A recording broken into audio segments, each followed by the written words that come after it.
Hello दोस्तों, हमारी आज की इस कहानी का नाम है परवरिश। शिल्पा की बेटी दीपाली ने ऐसा क्या किया कि घर के सभी लोग परवरिश पर सवाल उठाने लगे। लेकिन असलियत पता चलने से सब चुप क्यों हो गए। शिल्पा, ओ शिल्पा, ओ शिल्पा, पड़ोसी ताई जी की गुस्से वाली आवाज़ सुनकर मैं हैरान हो गई, क्योंकि ताई जी को आज तक किसी ने भी गुस्से से नहीं देखा था। वो बहुत ही मधुसी, विनम्र और मोहल्ले में सबसे मिलजुल कर रहने वाली बुजुर्ग महिला थी।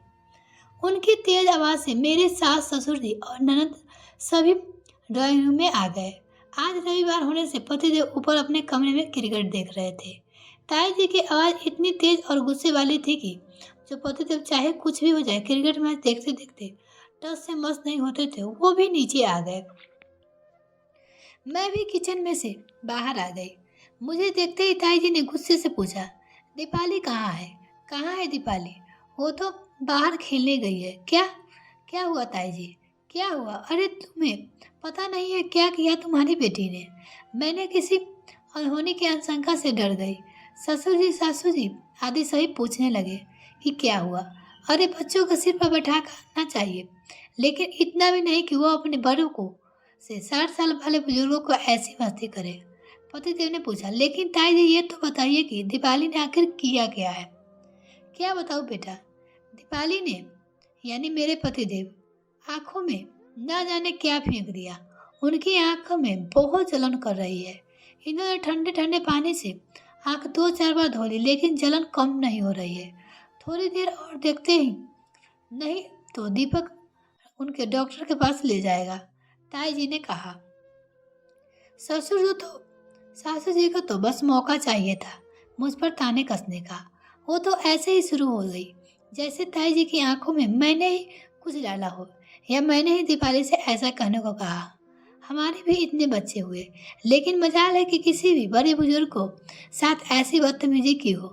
आखिर ये अपनी परवरिश का नतीजा है। ये आजकल के बहुओं को अपने खुद को समझने संवरने और घूमने के फिरने से फुर्सत मिले तब तो बच्चों की तरफ ध्यान देना। माँ बोलते ही देखकर पतिदेव कहाँ चुपचाप रहने वाले थे, वो भी बोलने लगे। मैं तो दिन भर ऑफिस में रहता हूँ, अब ये तो शिल्पा का काम है ना कि बच्चों की अच्छी परवरिश दे। मैं कुछ बोलता हूँ तो सबका मुंह बन जाता है, इसीलिए मैं तो अब घर में कुछ बोलता ही नहीं हूँ। लेकिन इसका ये मतलब नहीं है कि शिल्पा बच्चों को इतना बिगाड़ देगी कि वो पड़ोसियों को परेशान करने लगे। नाम तो मेरा ही खराब होगा ना। ससुर जी ने कहा, आज तक हमारे घर के बच्चों ने किसी को कभी शिकायत की मौका नहीं दी। सासू जी ने कहा, हमारे तो 8-8 बच्चे थे, इनमें से सिर्फ 2 ही बच्चे संभाले नहीं जाते। अब बस यही दिन देखना बाकी रह गए थे।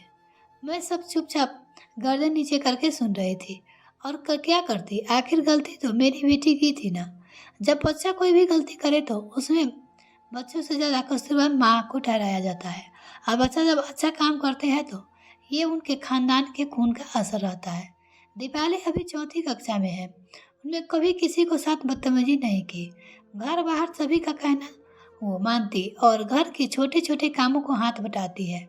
छोटे काम भाई का भी ख्याल रखती है। हर साल सिर्फ खुद की कक्षा में ही नहीं, पूरे क्लास में करवाती है। स्कूल में इनाम प्रतियोगिता में, मोहल्ले के गणेश उत्सव आदि में भी हर बार इनाम जीतती है। तब कभी किसी ने घर के लोगों ने दीपाली के अच्छे परवरिश करने का लिए मेरी तारीफ नहीं की। और आज बिना यह जाने दीपाली ने ऐसा क्यों किया है कि मेरी परवरिश पर सवाल उठ रहे कर दिए। मुझे मन ही मन दीपाली पर बहुत गुस्सा आ रहा था। कितना ज़्यादा वक्त देती है मैं बच्चों को। उन्होंने हर बात बहुत प्यार से समझाने की कोशिश करती हूँ, उसका ये नतीजा है। आने दो उसे। आज तक कभी दोनों बच्चों पर हाथ नहीं उठाया मैंने, लेकिन लगता है कि लातों के भूत मानने वाले नहीं है। बस आने दो उसे। इतने में दीपाली आते देख ताई जी बोलने लगी, लो आ गई तुम्हारी महारानी। पूछो अपनी लाडली से क्यों फेंका उसने बाबूजी की आंख में, और क्यों फेंका। मासूम तो इतनी बन रही है जैसे उसने कुछ किया ही नहीं। दीपाली के चेहरे से बिल्कुल ऐसा नहीं लग रहा था कि उसने कोई गलती की है। वो मेरे पास आकर कहने लगे, मम्मी कल आपने मुझे समझाया था ना कि गुड टच और बैड टच क्या होता है। दादाजी कई बार मुझे टच करते थे तो मुझे बहुत अच्छा नहीं लगता था, लेकिन ऐसा मैं क्या करूं, मुझे समझ नहीं आ रहा था। आपने समझाने पर मेरी समझ में आया कि ये बैड टच है और इसे हम रोकना चाहिए। आपने मुझे मिर्च स्प्रे दिया था और कहा था ना, यदि कोई तुम्हें बार बार टच करे तो मना करने पर भी नहीं माने तो यह मिर्ची के स्प्रे आंखों में डाल देना। आज तो दादाजी ने मुझे अकेले देखकर जोर से पकड़ लिया था, इसलिए मैंने वो मिर्च स्प्रे दादाजी की आंखों में डाल दिया। मिलते हैं फिर नेक्स्ट वीडियो पे, तब तक के लिए bye. Thanks for watching this video.